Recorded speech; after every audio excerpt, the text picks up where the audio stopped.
हम देख रहे हैं कि पीटीआई के लोग ख़ासकर और बाकी लोग इन जनरल बहुत खुश हो रहे हैं और सब ये दावे कर रहे हैं कि या लोगों को उकसा रहे हैं कि अब हमें भी निकलना चाहिए और हमें भी यही कदम लेना चाहिए, हमें भी उसी तरह बहादुर होना चाहिए, हमें भी उसी तरह का जज्बा दिखाना चाहिए जिस तरह के बांग्लादेश के लोगों ने दिखाया। पाकिस्तान और बांग्लादेश में जो फ़र्क है वो हमें नज़रअंदाज नहीं करना चाहिए, हम नहीं कर सकते उसको। बांग्लादेश में एक होमोजेनस पॉपुलेशन है, इसका मतलब है कि वहाँ की सोसाइटी, वहाँ के लोग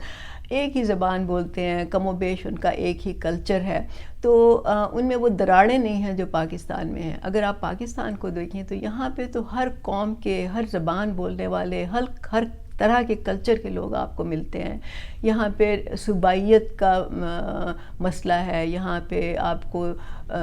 कौमियत का मसला है, यहाँ पे हर मज़हब के मानने वाले हैं, हर मज़हब में फिर फ़िरके हैं उनको मानने वाले हैं, हर मुख्तलिफ़ किस्म के अक़ीदों को मानने वाले हैं। यहाँ पे तो हम देखते हैं कि आम हालात में भी ये लोग आपस में लड़ते झगड़ते हैं, एक दूसरे को कत्ल करते हैं, जहाँ जो कमज़ोर होता है उस पर हाथ उठाया जाता है, कत्ल व गारत हुई जाती है। यहाँ पे तो हमने लसानियत की बुनियाद पे हमने फसादात देखे हैं और अभी तक हम देख रहे हैं इस मुल्क में जो कुछ हो रहा है। यहाँ पे तो आम हालात में भी जब कोई भी मजहबी त्यौहार हो या मजहबी कोई ख़ास मौका हो तो वहाँ पे रियासत को ख़ास इंतज़ामात करने पड़ते हैं कि लोग एक दूसरे को कत्ल ना कर दें कहीं। तो फिर इस तरह के लोग जब गुस्से में बाहर निकलेंगे, हुजूम निकलेगा, तो वो हम कैसे इस बात की गारंटी दे सकते हैं कि उनका मकसद सिर्फ रजीम चेंज होगा? हम कैसे ये कह सकते हैं कि वो एक दूसरे के ख़िलाफ़ बंदूकें तलवारें नहीं उठा लेंगे, वो एक दूसरे को कत्ल करने का नहीं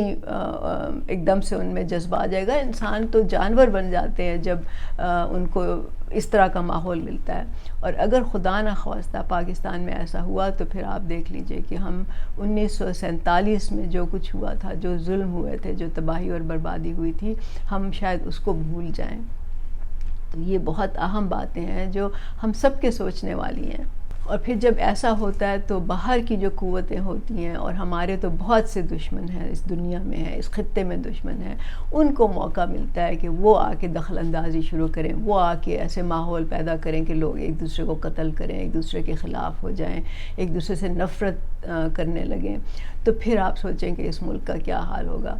तो बात यह है कि हम समझते हैं कि एक मुनज़्ज़म सियासी तहरीक जिसके लिए बराबरी पार्टी पाकिस्तान कायम की गई थी, जो एक नज़रियाती बुनियाद पे कायम की गई थी, तबक़ाती निज़ाम को ख़त्म करने के लिए कायम की गई थी, उस पे जब तक लोग इकट्ठे नहीं होंगे, मुनज़्ज़म नहीं होंगे, यहाँ पे हर गली महल्ले में तंजीमें नहीं बनेंगी, और फिर जब वक्त आएगा तो ये तंजीमें अपना पूरा काम नहीं करेंगी और अपने ही तबके के लोगों को इलेक्ट करवा के असम्बलियों में नहीं भेजेंगी, हमें पाकिस्तान का मुस्तकबिल इसके सिवा और कोई अच्छा नज़र नहीं आता।